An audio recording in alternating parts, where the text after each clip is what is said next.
Hi guys! Nag-request nga ng ulam ngayon for dinner si Simon, kaya nga pagbibigyan na lang natin. Buti na lang talaga at nalipat na yung talipapa dun sa may right park. Dati kasi sa may bandang albergo sila. Kakatuwa nga itong mga shrimp na nabili namin kasi nga ang lalaki, kasing laki na nga halos ng kamay ko. Pagpasensyaan nyo na nga talaga ang aking pagmumukha dahil nga ako ay super stress na. Galing nga kami sa opisina, diretso pa mag-aasikaso dito sa bahay. Buti na lang talaga at meron ng aming bunso na pamawi naman talaga ng pagod. Kahit nga sobrang kulit at makalat ang bahay ay okay lang dahil nga naman talaga ay napapalitan din naman niya ng saya yung mga pagod namin. Yung buong sala nga ay ginawa na namin halos playground niya para nga hindi kami panay-panay ang sino. Bahala na lang doon, nilagyan na lang namin ng tray.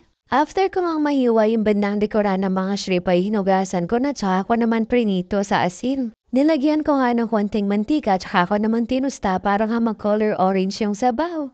Nang matusta ko na nga yung shrimp ay nilagyan ko naman ng 2 basong tubig tsaka ko pinakulo.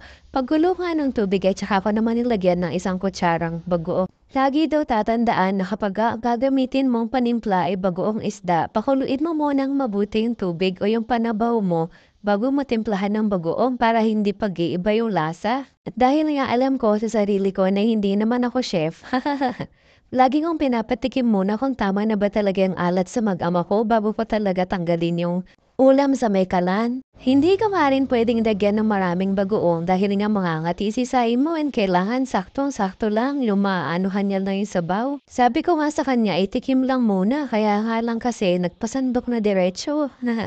Sa bagay, mas okay na rin na mauna siya habang nagsasangad pa nga si Mister.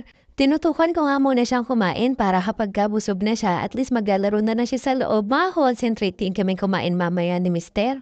Kitang-kita nga sa mukha niya na gusto niya talaga yung ulam niya. Ang request niya talaga ay malunggay, kaya nga lang kasi ubus na.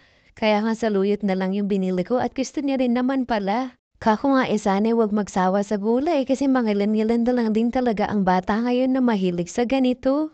Patapos na nga din kumain si Simon nung nakasangag si Mister kaya nga kako sabayan na lang din namin siya. Yung naiwan nga naming kanin ito kagabi, sayang naman kasi kung itatapon, pwede pa naman, hindi pa naman panis.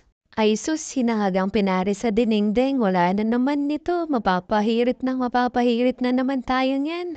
Nakakapagod na dalawa kaming mag-asawa ang nagtatrabaho maghapon tapos mag-aasikaso pa sa bahay. Ay importante ma-provide namin yung mga pangangailangan ng pamilya namin lalo na nag-aaral si ate.